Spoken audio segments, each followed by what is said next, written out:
ஆழ்மனத்தின் துக்க பாரமெல்லாம் தோளில் ஏற்றதை உணரவில்லையே. ஆழ்மனத்தின் துக்க பாரமெல்லாம் தோளில் ஏற்றதை உணரவில்லையே. தன்னந்த நீமையிலே மனம் உடைந்து போகையிலே ஜீவனை கொடுத்து ரட்சித்தீரே.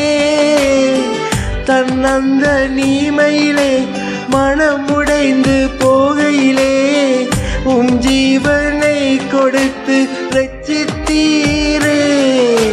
தேவன் தானே என் அடைக்கலம், ஒன்றும் இல்லாமலே நின்ற என்னை